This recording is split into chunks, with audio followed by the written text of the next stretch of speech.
but it will cost every 40 seconds. Next one down is an example of the for do statement. This one will check PL. So in my table on my map, here's my map, my table on my map, my team settings, I have my play is called PL player 1. As you see, I got rid of the capitals because I found it annoying to put that in every single time. And go back to the code. So this code here checks the on conditions for whether the player squad is in range, and the player squad, the player it's checking for is PL player whatever this is, and whatever this is this one up here. When you're using the for do statement, your variable, when you put it in your code, needs to be followed by 2 dots. If you have anything after here, say for example mob, then you will need to add 2 dots after your PL, otherwise it won't work. Okay? And every statement inside a for do statement will need to use the PL at least once in the conditions or actions, otherwise it will not run that code.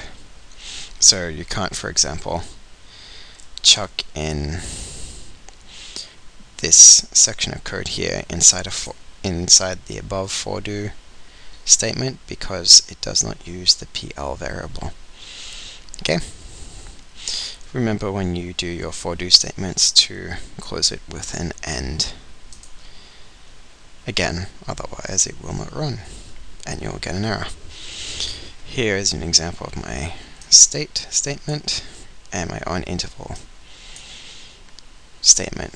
This one will run every 1 second, and it will check the difficulty level of the map. It should probably also check to see if the boss is alive, but that doesn't really matter.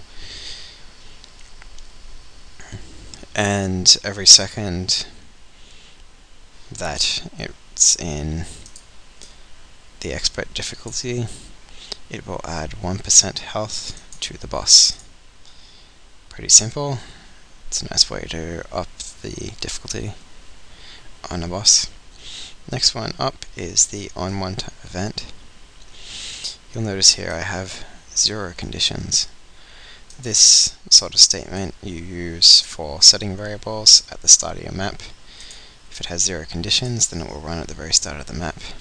So on one time event, it will only happen once the entire time the map runs, and that will be at the very start because of those conditions. And it will turn off these effects, which I later turn on in the map, and it will set a variable to 0. So basically I set up my variables and I make sure any effects are off that I don't want on, that I can later turn on. And yeah, next one is my on event.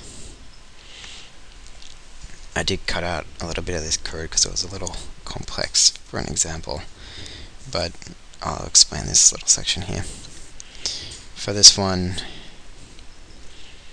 it checks to see if the boss is alive and if his 2 adds are dead. If the boss is alive and his 2 adds are dead, we will spawn his 2 adds again.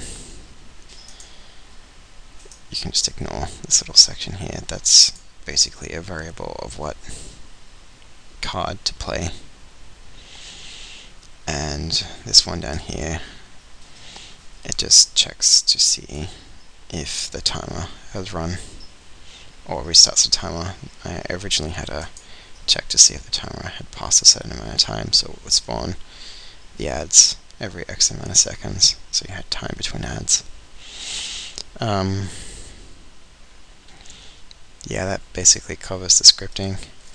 You'll notice my scripting goes in and out a lot.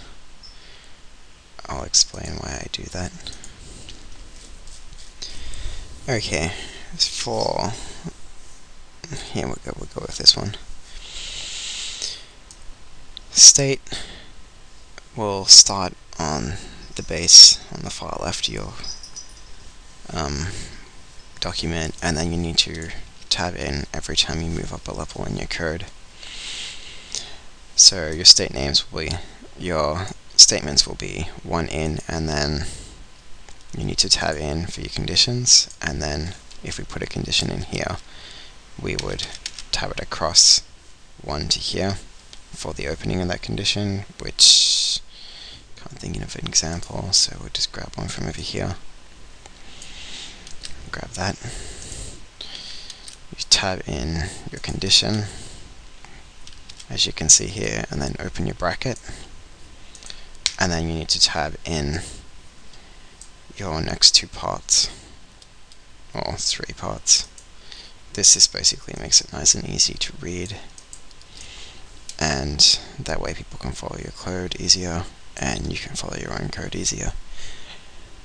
I think that basically covers the scripting.